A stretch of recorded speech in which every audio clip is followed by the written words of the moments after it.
Monte and the Pharaoh Show. Yeah.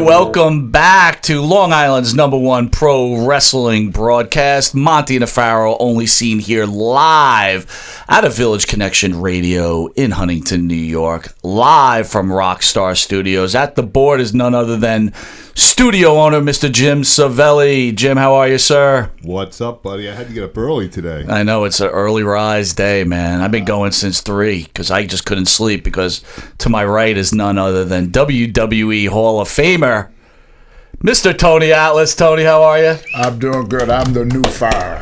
The new Pharaoh. It's a new day. It's a new day. It's a new day, baby. Yo, Tony, you kind of broke us up. You kind of broke up me and the Pharaoh, bro. Yeah, I do that to people. As soon as Tony Atlas shows up, the party's over. You just break it up? Yeah, I'm a home wrecker. Hate to admit it. Comes with the territory. But life goes on. But you look good, man. Yeah, well, I'm kind of digging it right now. Yeah. I'm kind of digging it. It was almost like the breakup of Rocky Johnson and Tony Atlas. On the 5-minute deal. Yeah, that's it. If you just would have did the 5-minute deal, it all would have been okay. Yeah. Were you angry that day? I think you have a propensity to get angry. Well, and you are scary. I can imagine you get angry. I'd be a little scared. I'd be scared. I'd be real scared. Well, when I get angry, I only hurt myself. So, getting angry, a person can't think when he's angry. So, you only hurt yourself when you get angry. But sometimes I do. Yeah. I do get angry sometimes. Yeah, it happens to all of us, right? Yeah. It's nature. Yeah. All right. Well, anyway, let's talk wrestling. Well, what was that all about? I don't anger issues, and breaking up Long Island's #1 pro wrestling broadcast. Yeah. Well, wrestlers in the olden days, like you said, I was listening to you guys talk earlier before it came on. In wrestling, a lot of things that people see now, they probably never see again, because I came up in a time of when wrestling was a sport where they wanted to convince the public that the person that they saw on television was that person. So I was telling Eric Sims on the way here, I said, I remember I used to ride with a guy called Red Bastien, and a mustache twist up and everything. And I said, Red, what gimmick, should I get? What should I be? And he said, don't worry about it, kid. Eventually you come into your own. So if you notice Ric Flair, I don't know if you guys ever met Ric Flair in real life, but he ain't pretending. That's Flair. All of us from childhood, we got a character. We used to make jokes in those days that wrestling is for real and the rest of the world is fake. You walk into a restaurant. Now, since the beginning of time, there have not been not one individual born on this planet with the same DNA or the same fingerprint. So we're all not the same. Nature just made us that way. We're all the same, be boiled to crap, But anyway, when we all kids, we raised up with fairy tales. You want to be Batman, you want to be Superman, you want to be Hulk Hogan, you want to be this, you want to be that. And we all got these characters in, but society tells you, no, you can't do that. So we suppress these feelings inside of us. Now in wrestling, you're able to get it out. I got inspired by a guy called Steve Reeves, used to play Hercules. And I was a little kid, and I'm on my set through that movie twice. And the guy had to tell me, you got to leave. I left, and I started picking up tree limbs. Mm-hmm. That was my first gym, tree limbs, lifting them tree limbs up in the yard, picking up rocks. I'm Hercules. And Primo Canary, who used to be a boxer, Primo Canary took in was wrestling against Hercules. And the thing was, every time he hit the ground, he gets stronger. He was a dirt god. Right. So Hercules picked him up off the ground, over his head. And Tony Atlas. I did what Stevie did. But that was my fantasy. That what got me out the ghetto was a guy called Stevie. I was so inspired. See, 75% of black kids grew up without a father. I didn't have a father. When I got into wrestling, I have many dads and uncles. My father was George Scott, one of the Flan Scott brothers. He knew I didn't have a father. I was about 19, 20 years old. He said, I'll be your dad. And up until he passed away years ago, I used to call him all the time. And his wife would say, George, it's your son. And he said, oh, Tony's on the phone. Right. But he had legitimate sons. Mm-hmm. But he always looked at me not as he always protected me, you know. And then when I got away from George Scott, I'm kind of like Mike Tyson. When he got away from Costa, his life fell apart. When I got away from George Scott, my life fell apart. I grew up without their dad, so I needed that type of connection to a male figure in my life. Was there a difference, though, growing up, without a black male figure against a white male figure? I don't think color got anything to do with it, to be honest with you. You know, we all humans, and we children don't see black and white. What children see, they see the inner. Children and seniors see the same. In between, you don't know what the hell you see. Right. But when you're a child, you see the spiritual part of life because you just came into the world. And then when you become a senior, you see the spiritual part of life because you're about ready to leave the world. Mm-hmm. And in between, you kind of bland. You know, you don't see much at all. And I could be wrong. I've been wrong many times before, so one more time ain't gonna hurt nothing there. Okay. Yeah, but George Scott was like a dad to me. He nurtured me and made sure I did the right thing. He was always able to handle me when I got angry. He was able to handle my anger and understood me. And then Vince McMahon Senior was like a dad to me. I always looked at him as a father. He had that fatherly nature. Did you look at Junior as a brother? I never worked for Junior that much. If you look at our history, when he took over, my career was built under Senior, not under Junior. I worked for Junior as Saba Simba, Mark Henry, and that later on after my career, but. But you did interact with Junior when working for Senior, right? Not that much. I kind of stayed by my distance. In other words, I knew my place. Mm-hmm. So I always knew my place. Okay. Unfortunately, I have to. It was only so. Everything is a pecking order. It's. You kind of know what you can and what you can't do, and you see others get away with stuff, and if you did that, boy, they would they'd have you hired for it. But I kind of knew what my position was, from day one.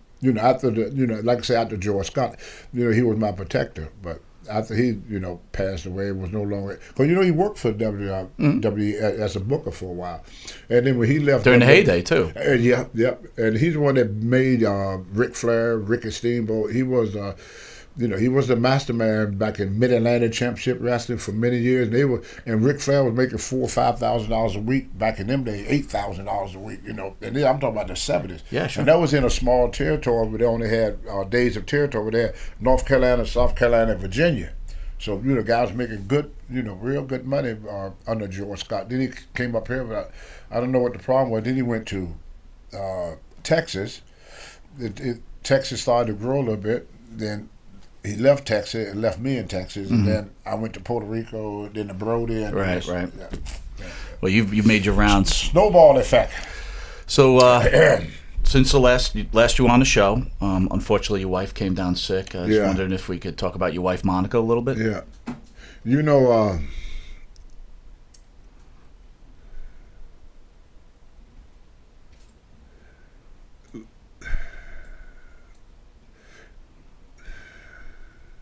No, we can't do that.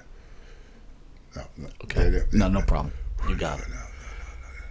All right, let's jump into wrestling. Yeah. All right. Yeah. Don't do that to me now. Let's bounce back a little bit. Back in the early '80s, what were your experience? We have David Sammartino coming in a couple of months, the son of Bruno Sammartino. Right. Can you share some thoughts on Bruno Sammartino first, and I'll ask you about David. Bruno Sammartino, at that for a long period of time. There was no WWF. There was no WWF. There was no WWE. It was Bruno. Back in the day, a promoter would what they call wrap the territory around a wrestler. And so what Vince Jr. did was wrap the company name around the wrestlers. You know, instead of, it ain't about the wrestler anymore. It's about the company. You see, when Bruno was wrestling, people say WWE. He never worked for WWE. Mm-hmm. You know, there was no WWF. There was WWF when Bruno worked. So it was a totally different organization. But Bruno was like he was the company. You know, they like I said, the company was here. Bruno was here, and without Bruno, this didn't mean nothing. You see, and what Junior did was flip the job. Well, you kind of understand that though, right? Yeah. So they built superstars, and then if a superstar screws them up, you know, I want to stay on track, but you know, let's use Sasha Banks for example. Okay. You know, she's unhappy, she takes her bag, she goes home. You know, if you put all your money into that superstar and they play that game with you, you could kill your business. Of course, yeah. I think back in the day, older, you know, I know better than anybody because I've done it. Right. You know, I hurt the company, but I hurt me worse. Mm-hmm. You know, I've done that. So, you know, when people pay their hard-earned money to see somebody, you got to show up. You know, they expect you to fulfill your obligation because, you know, the fans are not responsible for your personal life. So you have to be there when and the promoter, like I say, he invests a lot of money, and he got to get his money back. The shareholders got to get their money. So, you know, it's not just about Tony Atlas or Hulk Hogan. You know, it's about. So Vince played. Junior did good because what he did, he made the company the star. The star. Yeah. So it's not the wrestler, it's the company. Give me some interaction between you and the iconic Bruno Sammartino. Did you have any interaction with him? Yeah. Got any stories to tell? Well, Bruno and me, we was when we was around each other, it wasn't about no wrestling. It was about lifting. Yeah, me and Bruno, we were about that. We were about lifting them weights, you know. Hey, kid, I hear you broke my record today because I was in Pittsburgh, and me, Tito Santana, I remember Axe Demolition, all of them was at the gym. We were all in there working out at the gym upstairs there in Pittsburgh, Pennsylvania, and I bench pressed 565 that day. Wow. And Bruno heard about it. So Bruno come back, oh, kid, I hear you just broke my record. And I said, what was your record? He said, 560. He said, it's only about 5 pounds. Just 5 pounds, you know, only 5 pounds. You know. But you broke my record, only 5 pounds, you know, yeah. He pat me on the back. I love Bruno. I love Bruno, man. Bruno was the type of guy that he looked like a wrestler. He looked the part. He was a wrestler. You know, he was legitimate. That's what I was saying about when you got a guy sitting in the office writing a script for you, and you got to go out and play something that you never had no experience at in your entire life. So people are not stupid. People know that something is not, it don't click. It's just something there don't click. It's kind of like I was with McIntyre. Drew McIntyre? Yeah, Drew McIntyre last night. What he's doing that fits him. You know, things have to fit. I remember watching this television program about Hercules, and the modern one, the modern lives, you know, when the reality of Hercules. And I look at that guy, you know, he ain't got no muscles. Now, when you see Hercules, no muscles. Well, And he was with Xena for a while. Remember the Xena? Yeah, sure, that sure. Guy, whatever Okay, his you're name talking- was. all right. That had the long hair Yeah, and yeah. stuff. He don't look like no Hercules, but they paying him money to play something that it don't fit. In the older days, if you meet Ric Flair is the same inside, outside, in bed, out of bed. That's Flair. That's his inner character, and we was able to do that. We were able to release that inner character in us. And you can't create. I can't make you what you not. I can't make him what he's not. I can't make him what he's not. I can't make nobody. If you're not that, you just ain't that.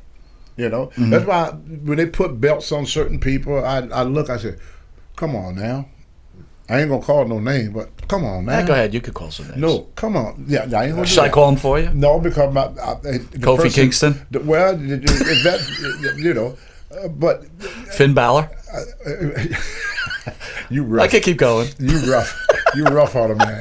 Yeah, you rough on. By the way, you this rough is on him, only man. the views of Monte from Monte and Tony Pharaoh. Tony Pharaoh is not agreeing with what I'm saying. I'm just throwing names out there. I don't agree with you. I just said that. Another thing that I learned in the business, the man is not here to defend himself. So I kind of feel, But regardless, what I'm saying is that it got to fit. People get tired of being screwed. People pay their money for something. You buy a toaster, you take it in, you put it, turn it on, it don't toast no more. You go, people tired of buying that toaster that don't work. Or when you drive it down the highway, some guy give you a cell phone, you think, give you a phone, you think you got a great deal. You find out that the parts don't match. Yeah, so people get tired of being screwed. So when you try to force something down the people's throat that they just not going to buy, you got to sometimes. I think it also goes back to what you said. The company's not building stars, so it's hard to get by someone or support someone because they're not your hero, right? It's just everything is one big company, right? What I think, be honest with you, with these young kids today that I watch, I watch a kid on that cell phone. You ever watch these kids? Yeah. I'm going, what are you looking at? Yeah. Well, he started telling me all this stuff. He said, I said, you saw that quick? That finger. Yeah. You seen all that you process all that quick? It's like a freaking subway station or something. They're not processing, man. You know what? Everybody wants to see everything quickly get through time. That's why. Could you imagine having an arm bar in a match nowadays? No, the fans would riot. It won't work. It would be terrible. And I think what the problem with pro wrestling today is not fast enough.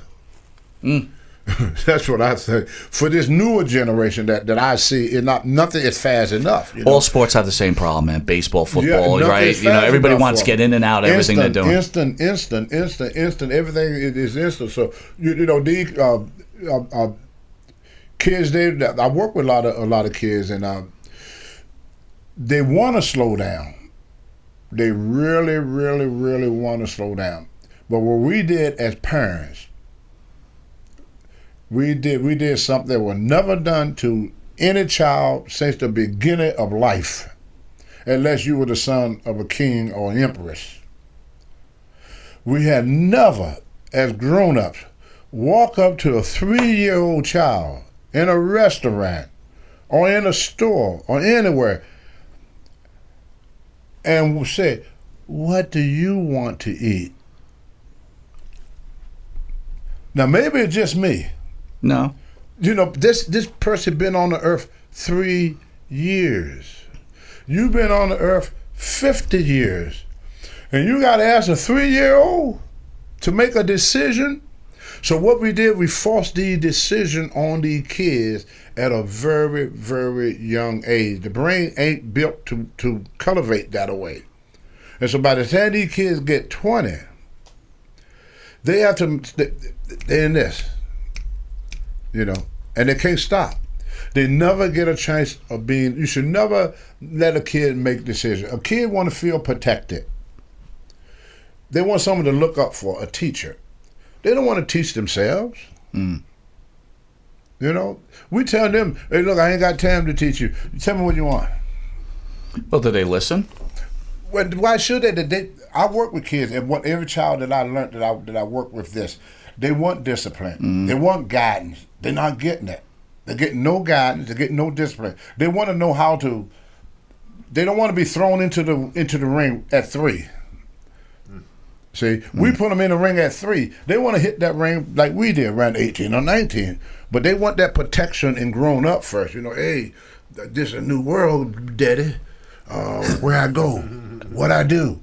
Well, what do you want to do? What the fuck you asking me for? Right. I'm only 3, you idiot.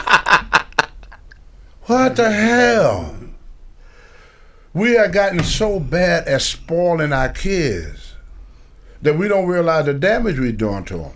Well, and what I try to do is straighten out the damage that parents do every day. I help them to make decisions. I tell them, green beans is good for you. Chocolate cake, you're going to have diabetes, they're going to chop your leg off, and you ain't going to live long. End of story. It's the truth. That's my child. I want him to grow up and be healthy. I don't want my child to grow up and be on insulin at 10 years old. Sure. Just because I'm asking him, what do he want to eat? You know what he want to eat. You the grown up. Ain't no kid gonna pick broccoli over chocolate cake. Never gonna happen in history. No kid gonna pick a nice Italian restaurant for McDonald's. And them that chicken nuggets, not knocking McDonald's, they're good. I eat them myself. But you understand what I'm trying to say? These are children. And we ask them, what the hell? No, when they're grown up, I've asked a child anything. So let me ask you, we talking. My mother asked you, what you been into? What you up to there, boy? But that's about it. She asked me when I got in trouble. She didn't ask me my advice. So you're talking about children. So we need to raise our kid. We need a mother. We need to start going back to parenting. I ain't talking about beating the hell out of them, slamming them up against the wall, all that crazy stuff. So share your thoughts about David San Martino then, because I was kind of parlaying into that. We spoke about Bruno. You were around when David broke into the business. Right. Why didn't it work? Did Bruno, like you said, was he giving his child whatever he wanted, or was? I don't know much about that affair, to be honest with you. Okay. You know, see, like I said, everything in the wrestling days work in cliques. Okay. You know, me and Bruno, we talk about weights, and we did things. Me and David was the same thing, you know, but everybody had their own little thing in regards that they personal stuff. What me and SD Jones tried to do, we stayed out of it. Right. You see, you got to realize, I'm new to not bringing racism. I'm black. Mm-hmm. You are? Yes, sir. I didn't know. I did not. Okay. Hello. Yeah. I stayed in my lane. That's how I got on top. When I stepped out of my lane and forgot I was black, I got to get knocked right back in my lane. Not saying that, you know, but I knew, you know, I know my place now. I didn't know my place then. I forgot that I was black. Thunderbolt Patterson. I was out with a bunch of guys. We were drinking, smoking, potting, girls in the room. The next day, we feel like crap. We went into that TV station in Atlanta, Georgia. Ole Anderson saw me, and I ain't gonna call the other person's name. We'll let him tell you the story. But he probably laughing if he listens to your program right now.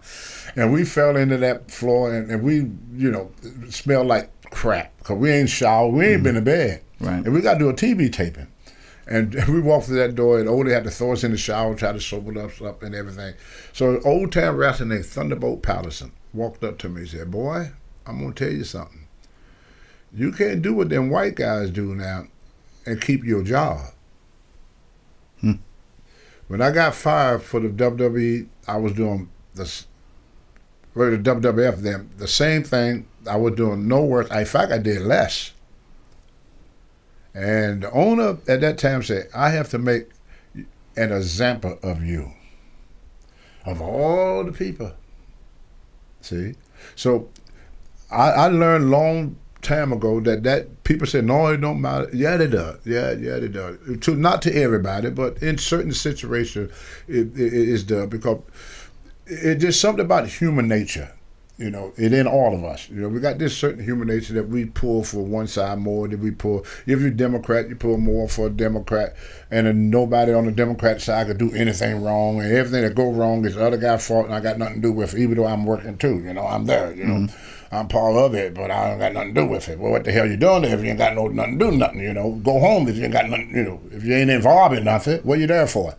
But anyway, and then it's the same, on the other side. So wrestling is pretty much the same way. When the crap hit the ceiling, if you're not connected with the right people, or if you're not packing the houses, then the guys that pack the houses, you can get away with what they want.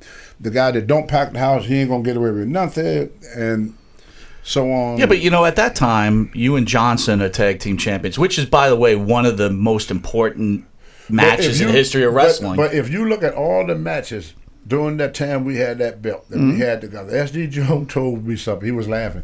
He said, y'all two guys are the first two guys I seen that had that belt. They didn't make no money with it. You go back through the computer. I asked anybody out there, and look at all the matches me and Rocky had to defend that belt. It's hard to find. Because we had nothing. But except when we won and we lost. But Rocky kind of blames you for no-showing events and doing all that, right? It wasn't so much. It wasn't so much that it was. He said you wouldn't go to the smaller towns, So he, maybe he thinks that's there was true. money to be drawn. Well, no, that is not true. Why would I come back and screw up? Why would I do that? I gotta be a complete idiot. That's Rocky Johnson talking. I have no idea, right? Like I said, it's always the other guy. Yeah, I got you. No matter who you talk to. When you read my book, one thing that Scott Teal told me that he liked about my book, he said, Tony, you're the first person that I would write a book for like this. He said, why is that? My statement in my book. Thousands and thousands and thousands of people helped Tony Atlas to get on top. Thousands of people helped Tony to get on top. Only one person helped Tony to fall to the bottom, Tony Atlas himself. I'm the captain of my own ship. When I came back, because I came back from California and went back to work, they put the title on me and Rocket. I tried everything in my power to make that thing work. I didn't miss no show. Chief Dave Strongbow bagged them to put SD on the show with us to make sure I get to the show. Rocky was the transportation there. I depend on Rocky for a ride. He was the man with the wheels. Right. I just flew in from California and went to work. I ain't had a car. See?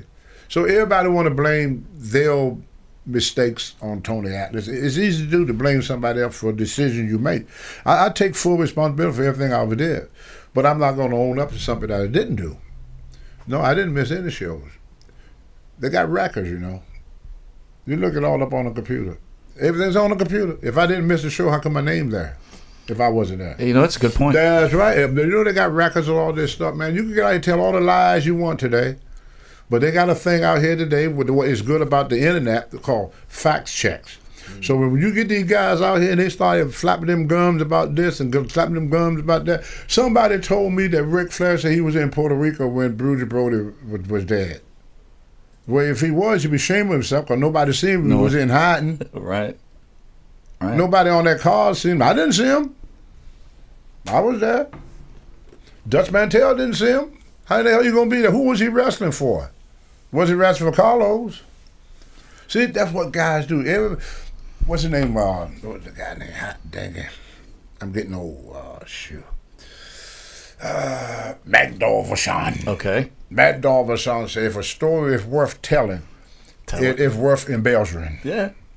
And it was a joke. Could I tell jokes that they're not that bad? Tell whatever you like. Okay. Now, I didn't make this joke up, but it's in the subject. Okay. This guy was stirring this big pot of feces. You know what? Yeah. Shit. You can say that? Yeah, absolutely. I'm trying to help you here. What the world coming to? They'll be standing there, the guy come by and say, hey, what you making? He said, I'm making a politician. He said, the guy looked at him and got mad and walked away. Another guy came back, he turned the pot again. And the guy said, what are you making? He said, I'm making a loan, with a loan officer and the people that come, tax collector. The guy said, the tax collector got mad and walked away. Next day he got a bigger bucket. Every day the bucket got bigger. I didn't tell it exactly right. It's an old joke. Okay. I ain't told this a long time. But anyway, the third day he got this gigantic bucket. He's stirring this big pot of Shit. stirring it around here. You know, and he said, "What I'm making?" He said, "Well, I was going to make a wrestler, but I didn't have enough shit." Oh, there you go. We workers. See, wrestling started in the con. When I first started, he used to speak Connie. Remember that? Yeah. He used to speak Connie. And the 70s with the with that Ted Turner is the one that is really responsible for Vince and everybody else. He was on that TBS, which went into 48 different states. The only state it didn't go into was Alaska and Hawaii. Mm-hmm. So it covered the whole United States. So you had guys like Dusty Rhodes, and everybody was coming to that Georgia championship. And you can't find the tapes because there's one guy that got the tapes, and he's so pissed off at Vince that he said he's going to give them to nobody. And all them tapes for all them many years, everybody ran the Savage, and nobody that got big that was not on these tapes. Everybody wanted. Mm-hmm. That's why when Tony Atlas first came to WWF, Vince didn't have to get me over. They already knew me. Because you were big in Atlanta. That's right. That was the 605s every Saturday night. Yes, right? sir. That was the America worker, right? I mean, guys that never even wrestle for Vince. Mm-hmm. People up here knew him. Oh, absolutely. When Steamboat first came in, they knew who Steamboat. Vince didn't have to build Steamboat. He was Steve. I was Tony Atlas before they got me. Yeah. You were pre-made. I was made before they got me. They didn't make me. I was there before they got me. Tony, and a lot of guys were like that. I want to talk to you about Bob Backlund. So, Senior makes Backlund champion after superstar Billy Graham. Right. We've had a few wrestlers come in here, Larry Zbyszko, some others, saying that Backlund almost made the WWE bankrupt. What were the houses? I grew up during that era. I was at the Garden all the time. They always seemed packed. I hated Backlund at the time. I love him now. I respect what he's done for the industry. Give me your thoughts on Backlund, and is there any truth behind that?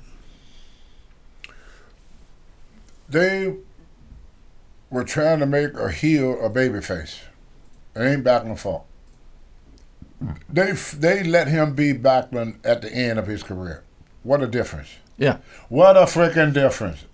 Wow. That was just bad management. They want to blame Backlund. So you're saying the real Bob Backlund was the end Bob Backlund. You saw that Bob Backlund. If you made that champion back in them days, he'd be the most hated heel. He'd be harder than Ric Flair with that attitude.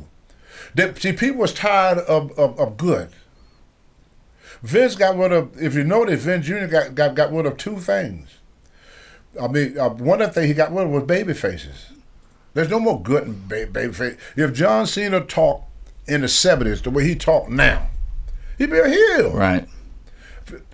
Heels didn't brag on them. I mean, babyface didn't brag on themselves. They didn't put people down.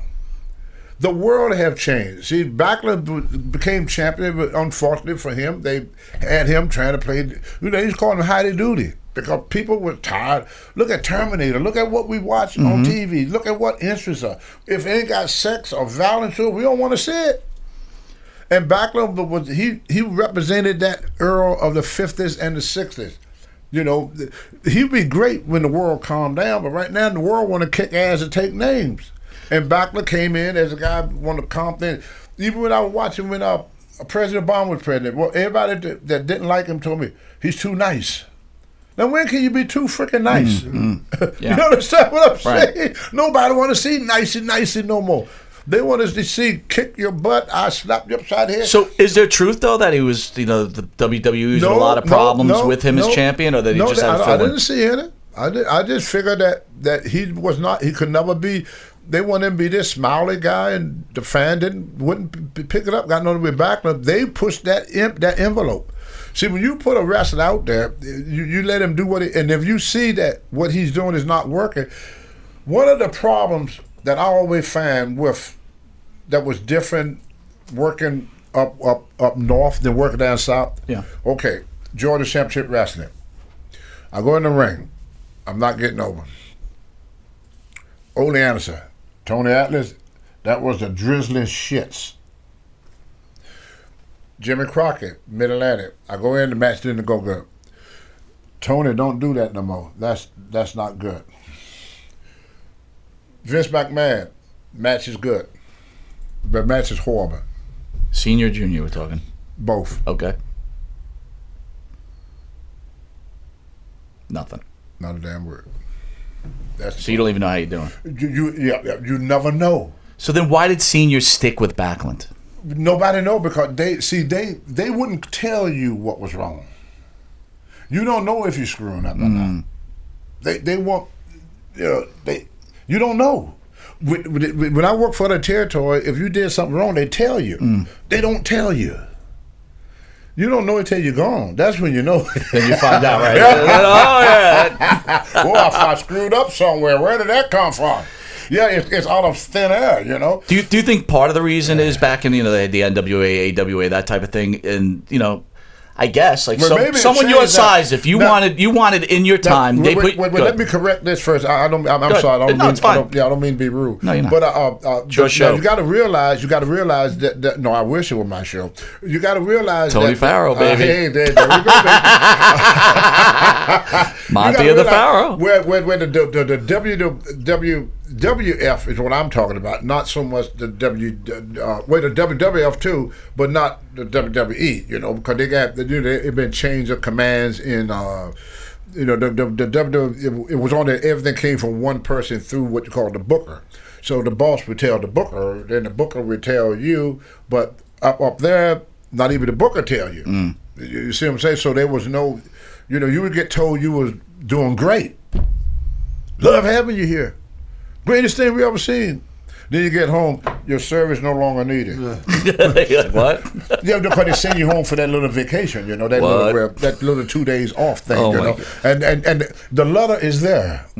Waiting for you. Yeah, me and Teddy Long used to laugh all the time. Teddy would sit there after every WrestleMania. Teddy Long would sit there and say, I wonder how many guys is walking around here is already fired. There are the guys that don't even know it. Don't even know it. You don't know you're fired until you go home. I mean, the first time they done that to me, they gave me a booking sheet. And me and old Black Bob, we saw the boss sitting in the cafeteria, so we went in there to talk to him, Oh, don't worry about it. Everything is great. Everything is wonderful. We're so glad to have you here, Tony Atlas, them freaking arms of your man, boy, with them freaking arms, off the subject a little bit there. I get back to subject, Vince, what about my booking sheet here? So then what ended up happening is, it's been a mistake. By the time you get home, the new booking sheet will be in the mail. Don't worry about it. You'll just as much of this company as any of us. Okay, thank you. Get home, my wife. Oh, you got some mail? Oh, is it from the office? Yeah, you got something for the office. Wife all happy and bubbly and everything. It's probably a check. I'm happy and bubbly too, Then I picked it up from Pat Patterson. Your service no longer needed. Oh man. Well, they don't want. And that was the next. So when he was telling me, you okay here? The letter was already at the house because the wife hunted to me when I walked through the door. The letter got there before I did. So the letter was already in the mail. Well, they're scared. Well, no, that's people don't like confrontation, Tony. Well, especially your size. God gave us balls for something. Yeah, well, but no, just honestly, you don't have to be. I wasn't going to beat him up. I'm not a Neanderthal, But just be man enough to lay the cards on the table. Don't be a cutthroat, backstabber. Just be upfront about it. I mean, what I'm going to do? Beat him up? Well, we did establish earlier you do have a bad temper. He probably have reason for it. Right. But you know what I'm saying? He probably have reason for it, but still, they wasn't afraid of me down south. Well, let me ask you about that. So you're wrestling. Jim Barnett you ever hear Jim Barnett? Yeah. Tony, my boy. He wasn't afraid of me, my boy. So if my boy is not afraid of me, how come he is? My boy. Could you have done? Could you have done business for yourself in the 70s? Look at this guy. Yeah, I mean, come on, Could you have done business for yourself in the 70s? So we're going back to Vince Senior keeping the strap around Backlund. It's clear Backlund could have kicked anybody's ass. I would think in real life. You're in the NWA. You're in a title match with Ric Flair. If you wanted just to take the belt from him, you could have just took the belt from him back in that day. And what would they have been able to do? Not book you. Yeah, like we had guys that done that in the past. They tried to do business for themselves, right? Oh yeah, Carl Gotch and a lot of guys. They've been tried before. It ain't been. So do you think that's why Senior left the belt around Backlund? No. It wasn't that. He was hoping that he liked Bob. He was just hoping that it worked. You see, Senior, you got to realize when you talk about Senior, you got to look at his age. So them guys saw wrestling differently. They Yeah. saw the senior saw the '60s, and he wanted that Bruno, that character, because that's how my time. He was in the '70s, and then when by the time the '80s roll around, that Times have changed. John Wayne was no longer the most popular thing. I mean, isn't going. Junior like around the corner going, "Hey, Dad, you really need to change things up"? He did. But that probably what caused a lot of discontent somewhere along that. But he tried. But I don't think a lot of guys didn't see the change. They try to catch up the WCW, but they got on the train too late. Because everything they did looked like they were just copying Vince. Yeah, Vince got it first. Yeah. See, Vince did it first. So they could never create nothing. And Nitro for a while was It was good. Was doing good for a while, but Junior came along in a different time period. Like I say now, that's why you said earlier. You said you can't use a headlock like we did, hold a guy in the head for because people is looking at everything. Well, so maybe times are turning on now. Now Junior is older and he doesn't see it like his father sees it. They need new blood right. there. That's right. Listen, I want to change gears on you a little bit. Everybody talks about Brody with you, but I wanted to hit you with Jimmy Snuka and Nancy Argentina. Did you know anything that went on in that situation? I wasn't there. Were you close with Snuka at all? I love Jimbo. I still like him. I like Jimbo a whole lot. Well, what did you hear about the situation? How's that? I'm not asking whether you know. Just what did you hear, and did Jimmy ever talk to you about anything? No, me and Jimmy never discussed that. We really never did discuss about what happened with him and that girl. I knew that they were dating for a while, and what was she? I think my second or third wife used to date him, but there was probably about maybe 20 different stories went out on that about what happened with that girl. But I think a guy called me. He's supposed to be what called a DA guy from the district attorney. Right. Probably, when they want to reopen the case stuff, Sure. he called me, he asked me questions about it, but he said that what the court papers say and what Jimmy said in his book don't match, and that's why they're wanted to reopen the case. So that's going to be kind of like a OJ mystery in the rest of the world for many, many years. 'Cause the only person that really know what happened in that room was Jimmy and that girl. Nobody else was around when it happened. And they're both gone. Yep. So, you're going to hear 101 story of speculation. I even repeated some of the speculation, which I stopped doing because, my wife, God bless her, she said, you got to stop repeating what people say when you wasn't there, because the wrestling business, I keep forgetting myself that guys love to exaggerate. They want to be a part of it. I think everybody likes to exaggerate, man. Everybody do that? Everybody. It's not just wrestling. Okay. Yeah. And so I got to be careful not to exaggerate and put myself into something just to be part of it. Well, I don't want you to speculate, but you're kind of blowing this next question out. Well, what are your thoughts on the Benoit murders? Now, that's another one. See, I was in Maine. That was in Texas. That's another one that I used to speculate on that I stopped speculating on. No more speculating. No more speculation. Everybody's a freaking psychologist now. But for a while, Tony Atlas thought he was. You can fan 101 tapes of me saying that. I went to Lee Junior High School and I almost passed the 6th grade, but I know this, and I have done that.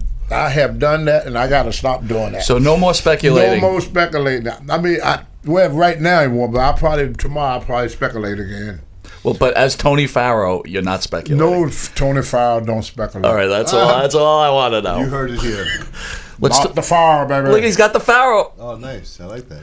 Tony, JYD, your relationship with JYD. Oh, I love Dog. Dog was a good guy. Like most of us, he could have been bigger if certain things were different in his life. Well, can you talk about those certain things? Well, he ain't here to defend himself. And I think everybody. But you were around it, right? Oh yeah. I was around. I was around Dog, but he didn't do nothing.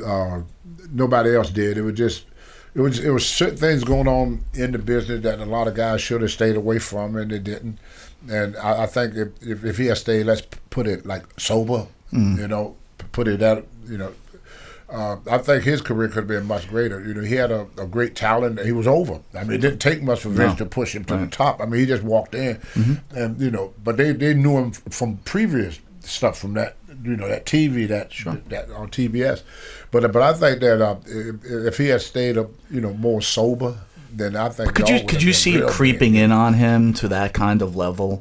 Like maybe in the beginning they're just you're hanging out with the boys and you're doing a little something, and then all of a sudden it starts to take over your life. I mean, you're in that with him, right? See, when you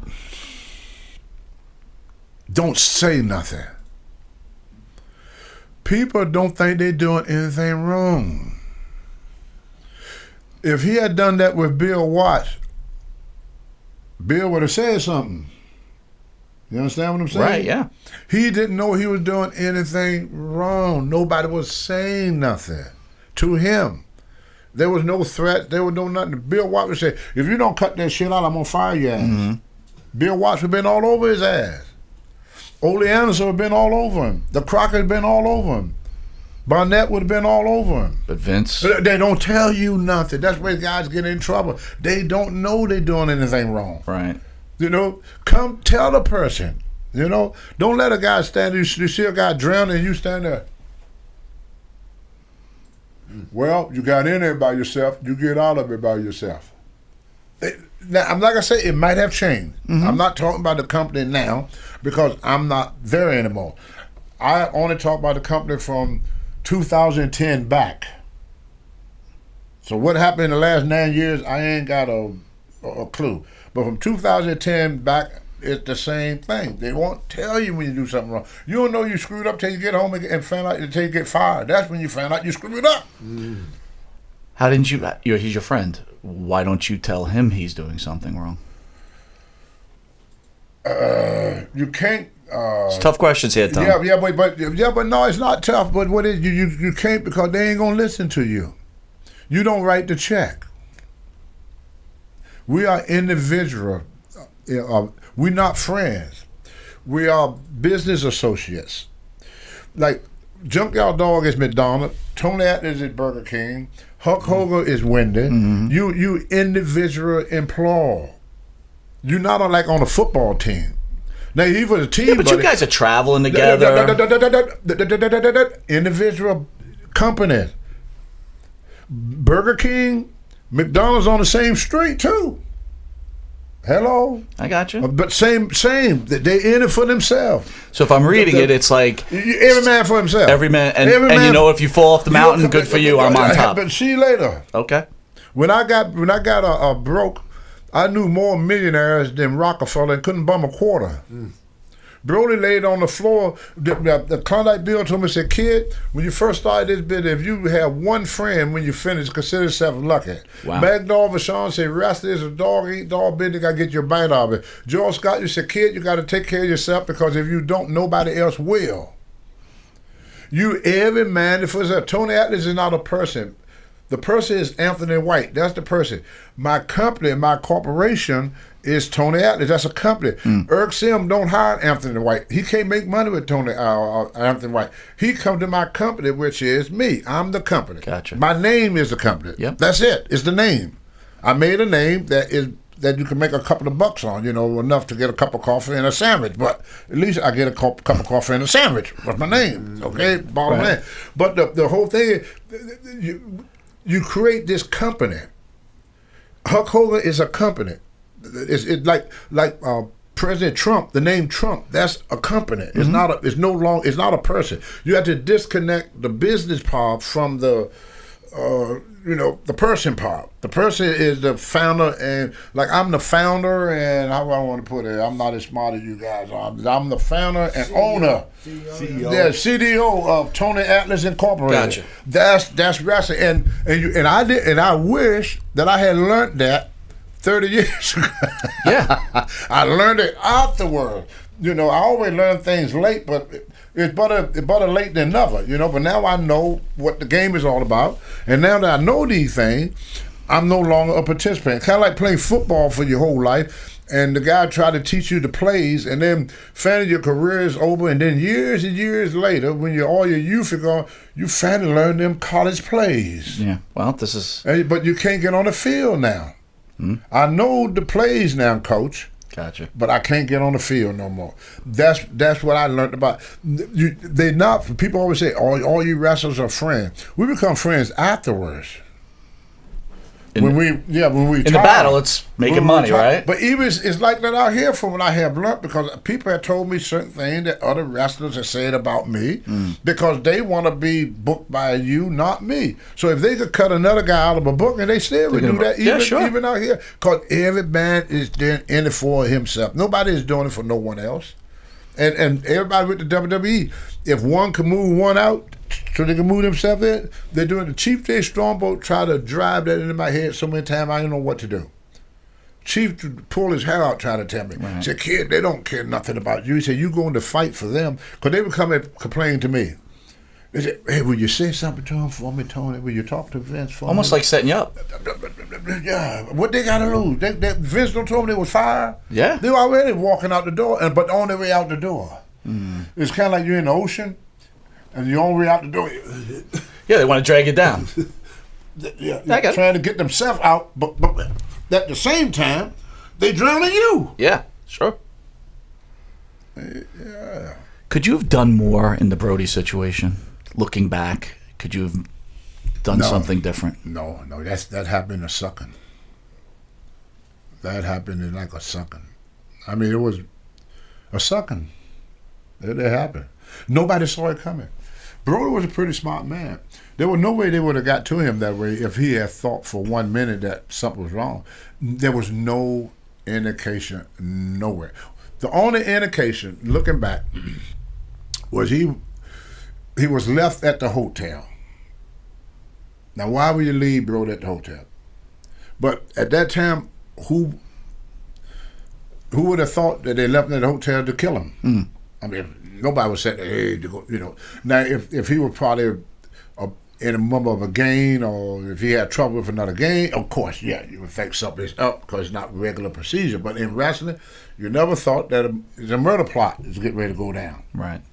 Not in wrestling. This wasn't part of the. So no, I don't think that could have been avoided.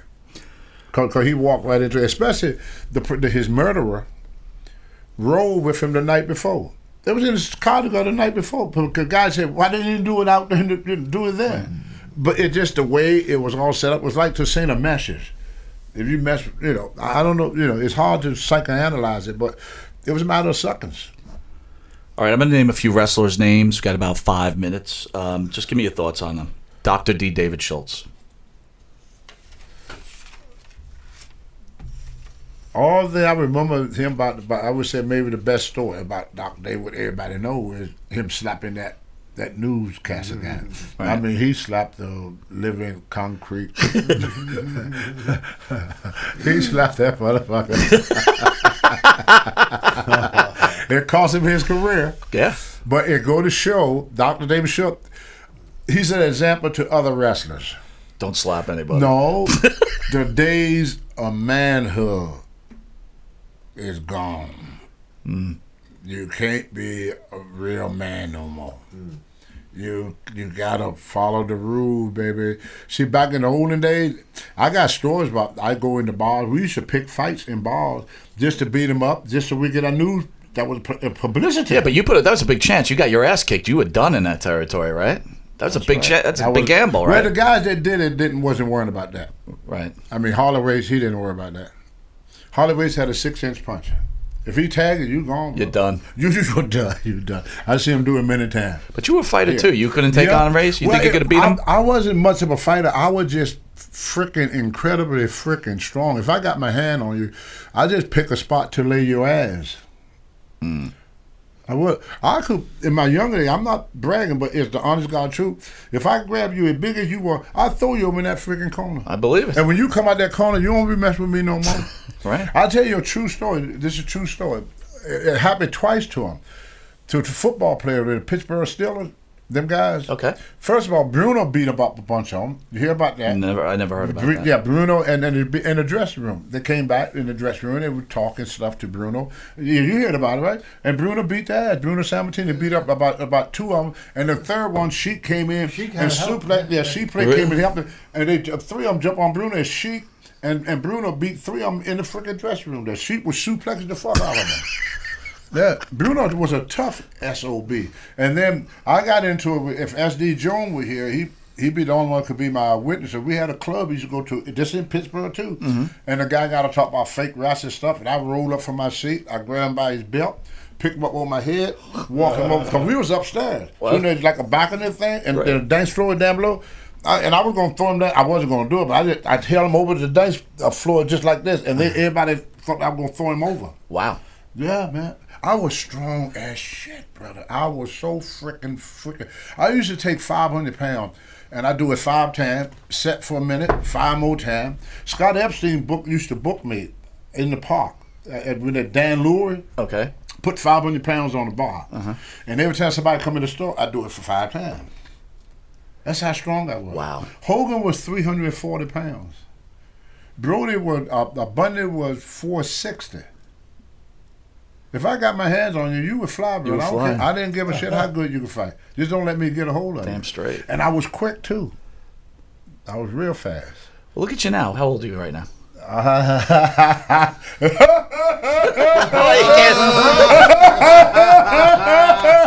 Something I'm getting like a woman now. You don't want to give your age. Oh no, because it's something called Wikipedia. Because once people know, because there's 2 ages on the internet. Oh man, you ever see the Pharaoh is ageless. The Pharaoh is ageless. But if you go on the internet, look up Tony Atlee. There's 2 ages.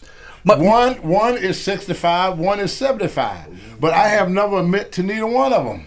But Tony, I got to tell you, you look so in shape. Your face, you look like you're in the mid 50s. You look like maybe even early 50s. Oh, come on now. I'm not kidding. I'm being honest. I swear. I'm not stroking the Pharaoh right now, Tony Farrow. It's true. I look like an old buzzer. No.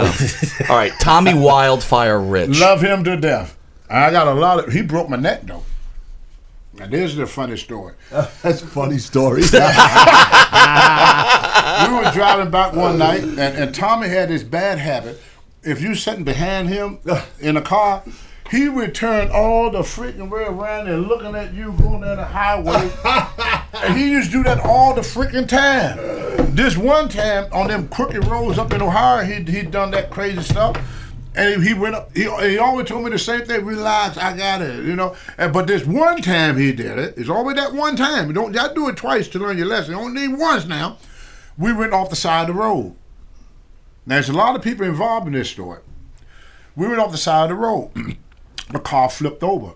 The hood was bent all the way down to the doorknob. I was asleep in the back, so I was wedged down into the seat like this. And the hood was on my head like this. The other guys were the Johnny Rich, the other guy that was, what was his name? Son, dang it. Oh, he was a referee. Oh, I can't think of the poor kid's name right now. But anyway, let me tell a story. If your name pop up, I'll throw it out there. But anyway, so they were waiting for the jaws of death to get me out. Wow. The Sheik was riding with Ole Anderson, the Iron Sheik. He said, who's down there? And they said, Tony Atlas, he's trapped in the car, and the gas is leaking and smoking, and they said he's going to get burned alive if somebody don't get him out. The Sheik ran down and ripped the door off. Yeah. Under that moment, ripped the freaking ass the Sheik next time you see him. That's like Hulk strength. Well, you could do that with, because they were waiting for the door, but he came and pulled the door, got the door open, and the Sheik, the Iron Sheik, got me out the car before he caught on fire. Wow. The Iron Sheik. So I'll be dead now if it wasn't for Sheik. So you're forever in debt to Sheik. I ain't gonna never say anything bad about Sheik. Because I see how the Sheik are all in time of need. He didn't even and Ole told him, say he's a baby face, which means good guy. Sheik is healed. He said, if you go down there, I'm gonna fire you. Wow. But the sheik just ran and got the door open, got me out, got me up on there. So I went to the hospital there. Can you believe that Tony is about to die and the promoter's telling the other guy, you can't break kayfabe, don't go down there? Yes. Holy honest God cow. truth. Honest God truth. Honest God truth. This was Ole Anderson with Georgia Championship Wrestling there. But anyway, because that TV we were going to Ohio then. We just started going to Ohio and Wheeling, West Virginia. Anyway, they put me in the hospital. I was there for about maybe 3 days. I was unconscious. I don't know how long I was there. But anyway, when I got out, they put a halo on me, on my head. Mm-hmm. They wires. I look like Frankenstein. You know? They said, oh, take that fucking thing off. Take that fucking thing off. He said, I don't want the people to see you like this. He said, I got a hanger. I got a freaking hanger for you. So he had me to take the halo off, put my elbow up on the turnbuckle, hold my chin like this, and Buzz saw you. They supposed to come in with a 2x4 that's supposed to be gimmick. You know, put some of it, and then put stuff around it so you don't see it, and whack me in the head and break the 2x4 in my head. Buzz, who was always but let's just say you okay with Buzz doing that? I mean, that's a scary situation in itself. I didn't know him then. We didn't know each other. You got to realize we young. I didn't know him A from apple butter. I just know he's going to come in with the 2x4, hit me in the head with it. But Buzz was so stoned that morning, he forgot to saw it a little bit. So it was nothing wrong with that 2x4. And I got to just coming out the hospital with this halo, and I'm up here just like this, and they come in here, and he hit me, and he hit me again, knocked me the fuck out. Then they took me back to the hospital. They kept me there. They wouldn't let me go out no more. Thank God. Yeah, I was there for a while. And then when I broke my hand, when I was wrestling with the cast on, that's when I broke my hand. But I still had to make every show. See, but now it's different. If you get a serious injury, I didn't break my neck completely. You got these little things that stick out, but this piece here was split. Okay. And the doctor said if it wasn't for my neck, if you look at a younger picture being a strong one, he said I'd have been dead or paralyzed. Wow. But nothing moved. It just cracked it, but it didn't move out of place. It's probably in such great shape too. Well, what I should do when she even look at me now, look at my neck. See, no wrinkles, no looseness. No looseness. Feel that neck, son. No gobblers. Nothing. Ooh, nothing. Nice neck. Hello.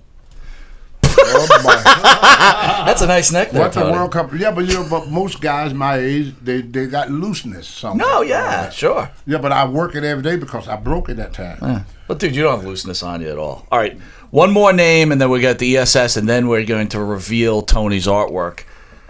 I got 3 names, but I'm gonna go with Piper. I got to know Piper at Legend House. Never knew him before then. Ain't that weird? That is weird. That's what was so good about Legend House. That's why I say it wasn't staged. We didn't know each other. Vince made sure he picked a crew that had never traveled together, never did nothing together. Because he was a heel. I was a baby face. Heels and babies didn't travel together. If you did, you got fired. Yeah. So that's why Vince put it together the way he put it together. If you're in a burning car, you're not allowed to touch each other. Exactly. They took the business versus. So Vince knew that was the perfect crew of guys to put together, and then to put Pat Powers there, which is how we say in the days about being politically correct. Well, he's gay, right? Yeah, he's gay. So a lot of guys had funny feelings about gay guys too. So he picked just the right crew. And Pat Powers used to say every day that Vince would never do another one. He said because it would never be as good. Yeah, it was great. Because with that first hand, you could see the guys not working. Well, I got to be honest with you. I told you in the green room, I thought it was scripted. I thought it was a scripted program. The only strip part, how they scripted it, they put us in situations we've never been in before to see how we react in them. Is there like a deleted scene of like Pat Patterson in the closet while you're sleeping and he's going to come? No, they didn't do that. No. If you say you watch the program, if you watch the program, just like with me, they like picture this. Okay, you're a young man. Not that young, but they come in there and they tell you you're gonna go play polo and leave it like that. What are you thinking? Thinking, oh shit, I gotta play polo. If you watch Legend, you see about this, and they want to get that expression. Yeah, right. So they didn't tell us nothing. Every day that little girl would come in there, and she would tell us what we got to do that day. But let me ask you, when Pat reveals that he's a homosexual on the show, you all looking like this is the first time you ever heard this. I mean, that had to be scripted, right? You all knew he was gay. Not me. Really? I don't know about that, man. Wow. I didn't know he fired my ass. I know that. I know he didn't like me that much. I knew that. Because I pushed him up against the wall when me and Rocky got a fighting. All right, tell that story. Then we're going to ESS. I got to hear this story. And then because SD told me that's what probably caused a lot of my trouble. You see, Rocky sometimes would leave me at the hotel and take off. And I used to, I finished like catching a cab, going there. But he done that to me several times. So the last time he did it, I saw him in the dressing room. Terry Conway Jr. used to do that to me too. So me and Rocky, we got in a fight in the dressing room, and Pat went to break it up. And I was swinging, and my arm swung out and hit Pat. And I remember with the belt, I told him, I said, look, I told you not to do that with this guy. You should never put me with this guy, because I was just so pissed off at Rocky for leaving me for the third time. So I shoved the belt in Pat's chest in front of the boys. I did it in front of the boys. And back in them days, so Vince had no choice then but to take action. Pat was his right hand man.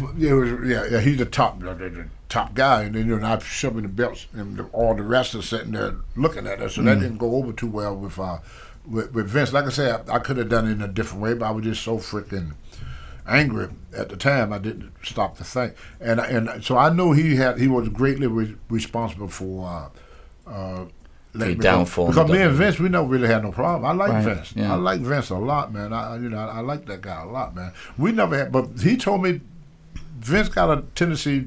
I don't know if he do it for other people. I can only talk to what he do with me. Sometimes when he have to do something, he normally don't, but he does with me. Kind of come to me and say, well, I would like to, Tony, but there's, I have to listen to my people or whatever, his board or whatever he got. Yeah. He said, there's a lot of guys that, it's against you here. So, and they was in the office. I had a lot of people in the office that was against any decision that Vince made to do something with me. I got you. Yeah, that's right. All right. On the couch, super promoter. Ain't no BS. You're a cult hero, ESS. And bigger. What do you got Tony doing with you this All right, weekend? so as soon as we get out of here, we're going to the Wrestling Universe in Queens, New York, and we'll be there for about 2 hours from whenever we get there. And then tonight... Can you give the address to Wrestling Universe? Yes, 3429 Francis Lewis Boulevard, Flushing, New York. So it's right on, everybody know, if you're a wrestling fan, you know where the Wrestling Universe is in Queens, go there, okay? Francis Lewis Boulevard, everybody knows where Jack's store is. And then tonight, we're at Fun Station USA with the Warriors of Wrestling, and Tony's in the big Royal Rumble style main event, and so Tony will be doing that. That's awesome. And then we got a lot of upcoming stuff coming up. Hacksaw Jim Duggan. Brutus the Barber Beefcake. Who else is coming up? Bill Alfonso. Bill Alfonso. Is coming up. Brutus Beefcake. And we got a couple of surprises. We haven't confirmed on it yet, but most likely they're going to happen. You just gotta approve the date. Approve the date on it, and we'll get it done. We'll lock it out. We'll lock it out. I want to at www.esspromotions.com to stay tuned to anything ESS. I want to reveal Tony's artwork here, Beautiful, which is the most bro. incredible Monte the Pharaoh picture. Tony, want to describe the picture? It's unbelievable. Well, I love it. This is my incredible. good friend here asked me to do some of the guys that have been on the Monte and Pharaoh show, and I try my darn best to catch everybody's character. If you notice, Tony Atlas taking up all the room as usual. Of course, with the biggest head. Yeah, I got the biggest head there, Or I'm sorry, the biggest body, but the smallest head. Yeah, the smallest head, but that fit Tony Atlas. That's Tony Atlas, the biggest body and the smallest head. Been like that for years. But then I try to put some of my friends in, and this is a fantastic show. I was telling the guys earlier, there are just as many wrestlers that have been on this program that have been in the WWF or WWE. This is an amazing thing they got going here. A lot of us guys, like some of the guys that I travel with and wrestle with, like Bundy. We were talking about Bundy not too long ago. I was sitting beside him. Now Bundy is no longer here. But the Pharaoh could say that at one time y'all watched the Monte and the Pharaoh show, and you saw him because of what these guys do. So this is a great thing, you guys, that what they do. I mean, how can you sit and hear in-depth stuff about Tony Atlas if it wasn't for the Monte and Pharaoh show? You know, how can you hear stuff about the Aaron Sheik, Tito Santana, Greg Valentine? I mean, every wrestler on here had lived a different lifestyle, a different story, different territory, different nationality, Spanish, Black, Caucasian, Puerto Rican, you know, Indian. You know, you got it's like a freaking United Nation here. You know, everybody got a different upbringing, a different story, a different experience. And they all have been on the Monte and Pharaoh show. So I don't know if y'all appreciate what y'all seen, but to me, you know, I knew a lot of these guys, like Andre the Giant. And I knew guys that had been on this show that's no longer here to tell their stories anymore. So if you get a chance to see one of us guys, take advantage of it. We ain't going to be here forever. We the last of the Mohegans. Mm-hmm. The end of the wrestlers. We was not sports entertainers. We was wrestlers. And we wouldn't put nobody over that couldn't beat us in real life. We try to not screw the people and show the people something that we were not. The Tony Atlas you seen on TV is the same Tony Atlas you're going to meet in person. The Ric Flair you meet on TV is the same Ric Flair you're going to meet in person. Bundy was Bundy up until he died. Razor Ramon, we immediately stayed Razor Ramon. They was not characters. The character was the person themselves. Like I say, thousands of people is born every day. Nobody got the same DNA or fingerprint. But when you go into a restaurant, what you notice, everybody is acting the same. You go into a movie, everybody is acting the same. You go on the subway, everybody is acting the same. Everywhere you go, everybody is acting the same. You walk to a wrestling show, everybody's not acting the same because we're all not the same. So wrestling, we always look at it being for real because you could be your real person. These were not characters. Greg Valentine is just like his dad. His dad was like that. Creepy. He's just creepy as hell. You know, slow walking, chin down, don't blink his eye. That's creepy. Lurch. Johnny was freaking lurch. Oh my God! Greg is lurch. If Greg was sitting here, Greg would say, Tony, let's not forget though, you can have your own one-of-a-kind Tony Atlas artwork. Go to www.monteandthepharaoh.com and you can order a one-of-a-kind Tony Atlas artwork, picture, frame, size, whatever.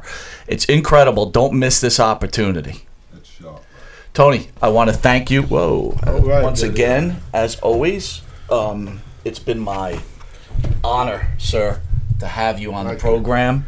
And Eric, it's always an honor to have you in. Tony, these were incredible stories, and I got to tell you,